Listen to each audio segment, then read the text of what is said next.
नमस्कार. प्रेमिलास रेसिपीमध्ये तुमचं सर्वांचं खूप खूप खूप स्वागत. आज आपल्याला गणपती बाप्पांच्या नैवेद्यासाठी तांदळाच्या पिठाचे उकडीचे मोदक तयार करायचे. ह्याच्या आधी मी माझ्या चॅनेलवरती 4 रेसिपीज टाकलेल्या आहेत मोदकाच्या. त्या अगदी कमी वेळात आणि कमी साहित्यात तयार होतात, तर त्या सुद्धा तुम्ही बघायचे. तर आता उकडीच्या मोदकांसाठी आपल्याला काय काय साहित्य लागणार आहे आणि ते कसे तयार करायचे हे बघण्यासाठी लगेचच किचन मध्ये जाऊयात. त्याच्या आधी जर तुम्हाला माझ्या रेसिपीज बघायला आवडत असतील तर लाईक, शेअर आणि सबस्क्राईब सुद्धा करा. तर आता वेळ न घालवता आपण आपल्या रेसिपीला लगेचच सुरुवात करूया. आता आपल्याला गणपती बाप्पांच्या नैवेद्यासाठी तांदळाच्या पिठाचे उकडीचे मोदक तयार करायचे. त्याच्यासाठी काय काय साहित्य घेतलंय ते आधी बघूया. इथे मी 1 वाटी तांदळाचं पीठ घेतलंय. हे आंबेमोहर तांदळाचं पीठ आहे. ह्याच्यासाठी मी तांदूळ 2-3 पाण्याने चांगले धुवून घेतले आणि नंतर निथळल्यानंतर एका सुती कापडावरती 2 दिवस चांगले पंख्याच्या हवेखाली वाळवून घेतले आणि नंतर चक्कीमधून दळून आणल्यानंतर हे पीठ मी चाळून घेतलेलं आहे. इथे ओल्या नारळाचा 1 अर्धी वाटी चव घेतलेला आहे. इथे थोडेसे काजू आणि बदाम असे कापून घेतलेले. इथे थोडेसे मनुके घेतलेत. इथे 1 चमचा खसखस घेतले. ज्या वाटीने आपण ओला नारळ खरवडून घेतलाय त्याच वाटीने अर्धी वाटी इकडे गुळ घेतलाय. इथे जायफळ वेलचीची पूड घेतली 1 चमचा. 2 चमचे तूप घेतलंय. चवीनुसार मीठ लागणार आहे आणि थोडंसं केशर घेतलेलं आहे. आता आपण मोदक करण्यासाठी सुरुवात करूया. आता आधी आपल्याला सारण तयार करायचंय. त्याच्यासाठी मी इकडे गॅसवरती पॅन ठेवलेला आहे. पॅन गरम झालेला आहे. आपण अर्धा चमचा तूप घालूया.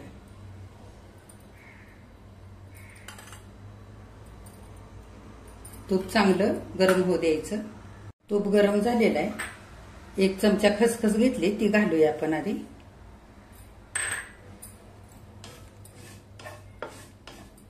त्याच्यावरती काजू आणि बदामाचे काप घालूया. तुमच्या आवडीप्रमाणे तुम्ही काजू, बदाम, मनुके घालू शकता.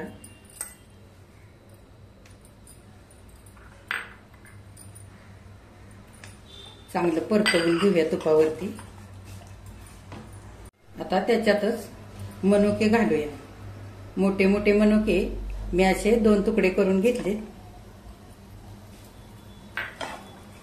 चांगलं परतवून घ्यायचं आपल्याला हे सारण. आता काजू, बदाम, मनुके चांगले परतून झालेत. आपण हे ओलं खोबरं घालूया.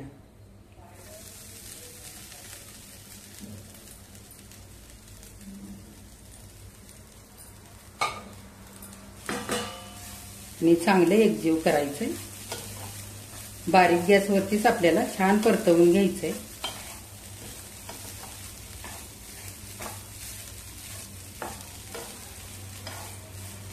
आता 2 ते 3 मिनिटं झालेली आहेत.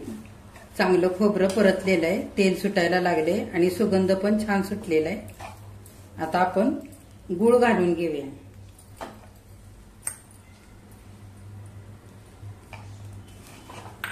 आणि छान आता गूळ वितळेपर्यंत आपल्याला खोबरं एकजीव करून घ्यायचंय. चांगलं हलवून घ्यायचंय.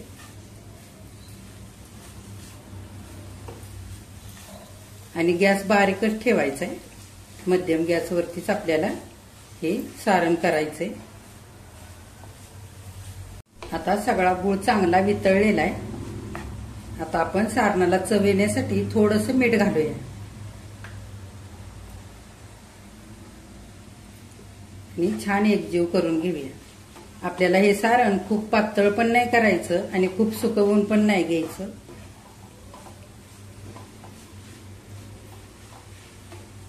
छान असा सारणाला चकाकी अशी यायला पाहिजे. रंग छान यायला पाहिजे.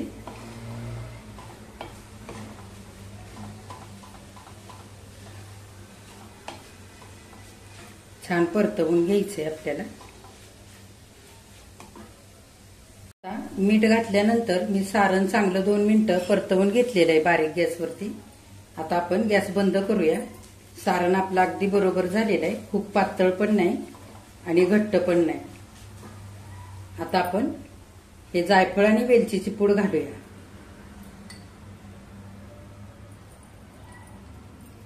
आणि चांगले एकजीव करून हे सारण आता वाटीमध्ये काढून ठेवायचंय आपल्याला. आता आपल्याला तांदळाच्या पिठाची उकड काढायची आहे. त्याच्यासाठी मी इकडे जाड बुडाचं एक पातेलं ठेवलेलं आहे.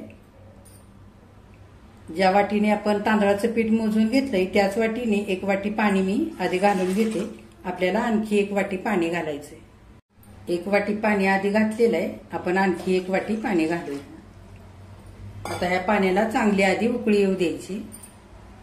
आता पाणी चांगलं उकळायला लागलेलं आहे आणि वरून सुद्धा मोदकाला छान चव यायला पाहिजे म्हणून आपण ह्या पारीच्या पिठामध्ये थोडंसं चवीनुसार मीठ घालूया आणि अर्धा चमचा तूप घालूया. म्हणजे मोदक छान असा मऊसूद होईल वरून. आता गॅस बारीक करूया आणि तांदळाचं पीठ घालून घेऊया पाण्यामध्ये. चांगलं आता आपल्याला हलवून घ्यायचंय.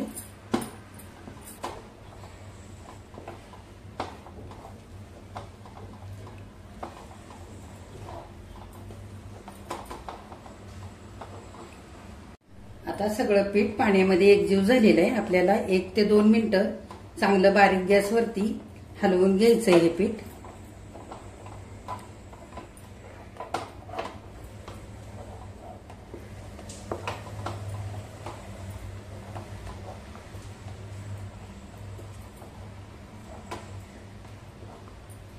हे बघा 2 ते 3 मिनिटं बारीक गॅसवरती मी चांगली आता ही उकड हलवून घेतलेली. हे बघा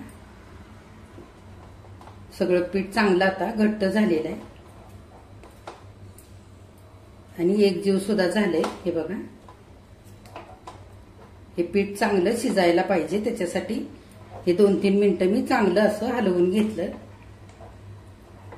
आता आपण गॅस बंद करूया आणि 1 ते 2 मिनिटासाठी झाकून असंच ठेवूया. आता 2 मिनिटं झालेली आहेत. आपण झाकण उघडून बघूया. हे बघा आता हे पीठ आपण परातीमध्ये घेऊया.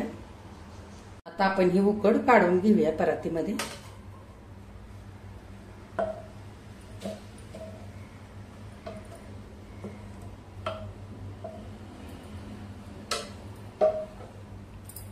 आता उकड गरम असतानाच आपल्याला मळून घ्यायचे.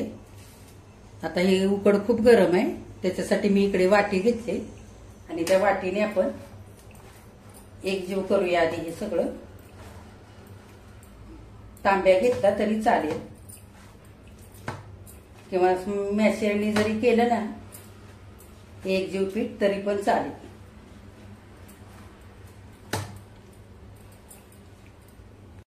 हे बघा वाटीने चांगली उकड मी एकजीव करून घेतलेली आहे. आता थोडंसं तूप घेऊया हातावरती आणि हाताने आता आपण हे पीठ मळूया.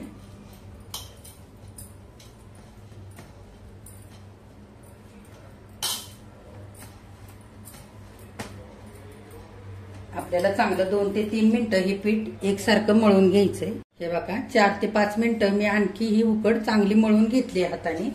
हे बघा अगदी मऊसूद अशी मळून झालेली आहे आपली उकड. आता ह्याच पद्धतीने उकड मळायची म्हणजे आपल्याला कळ्या पण छान पाडता येतील मोदकाला आणि मोदक उकडताना फुटणार सुद्धा नाही.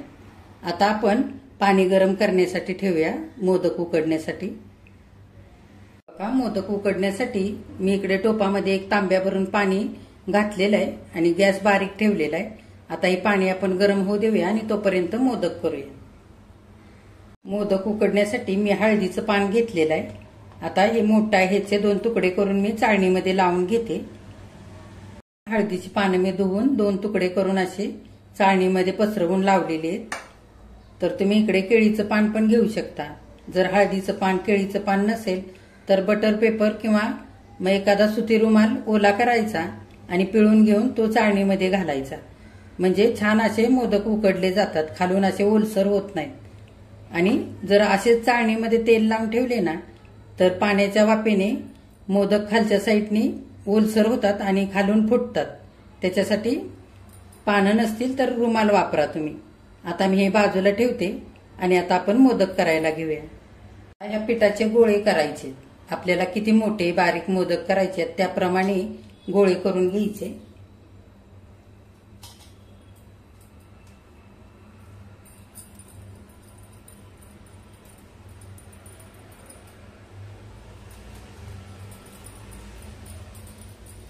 हे बघा मी एवढा गोळा घेतलेला आहे आणि गोळा किती सगळ्या बाजूने बघा असा मऊसूत झालेला आहे, चिरलेला वगैरे नाही। आपली उकड खूप छान झालेली।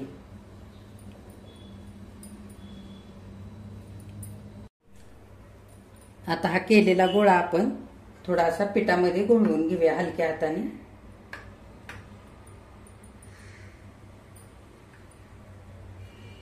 आणि छान आता असं गोल करून घेऊया।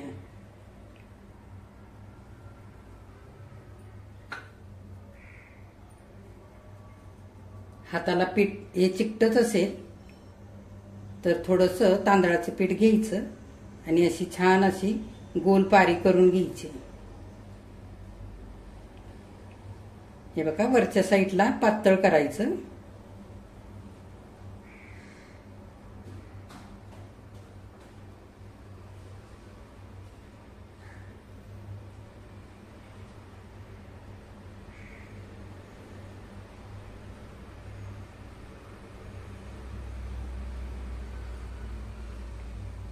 मध्ये थोडंसं जाड राहिलं तरी चालतं। असं मधलं पीठ वरती अंगठ्याने सरकवत अशी पारी तयार करायची। बघा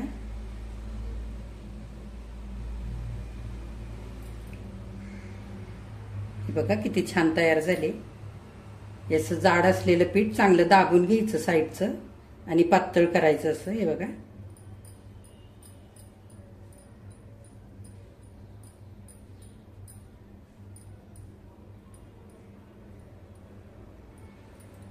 हे बघा आता आपण सारण भरूया।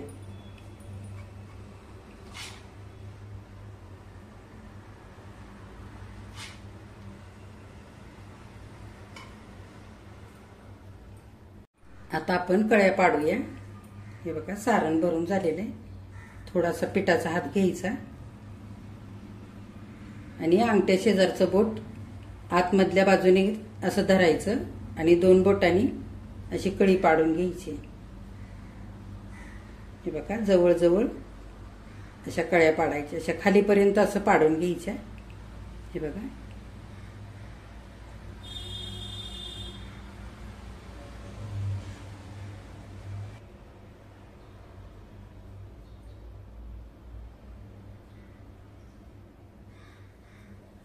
हे बघा ह्या पद्धतीने आणि असं एकाच साईडला असं गोल गोल फिरवायचं। ह्या सगळ्या कळ्या एकच साईडला अशा करून घ्यायच्या आणि असं गोल गोल फिरवत वरती यायचं।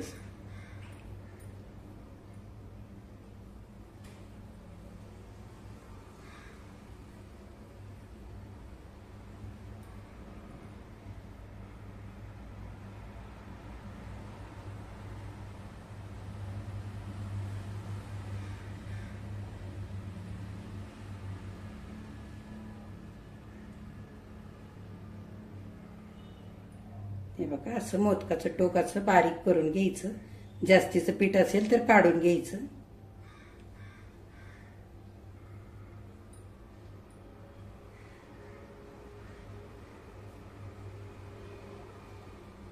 हे बघा आपला मोदक तयार झालेला आहे। सारण पण जास्त भरायचं म्हणजे मोदक पण दिसायला पण छान दिसतो। आता आपण केशराची एक काडी लावून घेऊया याला। हे बघा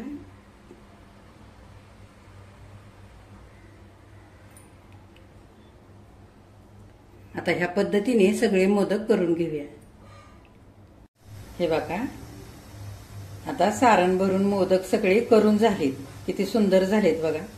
आणि वरून केशर सुद्धा लावलेला आहे म्हणजे मोदकाला वरून छान रंग येईल। आता आपण हे मोदक उकडण्यासाठी ठेवूया। आणि बघा एकसारखे मी गच्च असे भरून घेतलेले।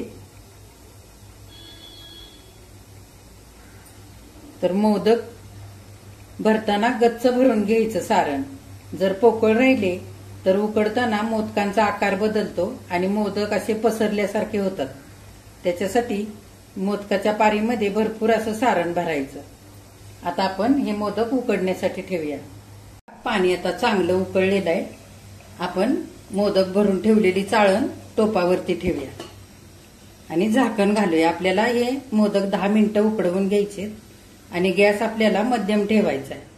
आपण ह्या मोदकांची उकड काढताना छान 10 मिनिटं उकडवून घेतली होती. त्याच्यामुळे आता जास्त आपल्याला हे मोदक उकडवायचे नाहीत. 10 मिनिटं पुरेसे आहेत. झाकण घालूया आणि 10 मिनिटं वाट बघूया.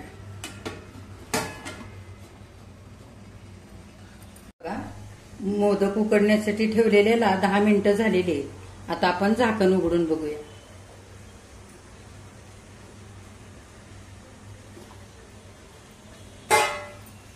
हे बघा छान आता उकडलेले आहेत मोदक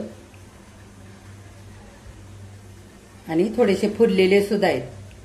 आता आपण गॅस बंद करूया आणि चाळण खाली उतरवून घेऊया. हे बघा मोदकाची चाळण आता मी खाली ठेवलेली आहे उतरवून. आता थोडीशी वाफ जाऊ देऊया आणि नंतर हे मोदक एका ताटामध्ये काढूया. किती छान झालेत बघा. हे बघा आता मोदक थंड झालेत. मी ताटामध्ये काढून घेतलेले आहेत. किती छान झालेत बघा. तर ह्या मोदकांची उकड काढताना आपण उकड तर चांगली काढून घेतलीच, पण नंतर उकड 5 मिनिटांसाठी झाकून ठेवली. त्याच्यामुळे उकड खूप छान शिजली आणि नंतर आपण सगळी उकड 5 मिनिटं चांगली मळून घेतली. त्याच्यामुळे मोदक खूप छान मऊ आणि लुसलुशीत झालेले आहेत आणि सारण सुद्धा आपण अगदी गच्च भरून घेतलेलं आहे. त्याच्यामुळे मोदकांचा आकार अजिबात बदललेला नाही. तर किती सुंदर मोदक झालेत बघा. हे बघा तांदळाच्या पिठाचे उकडीचे मोदक आता गणपती बाप्पांच्या नैवेद्यासाठी तयार झालेले आहेत. किती सुंदर झालेत.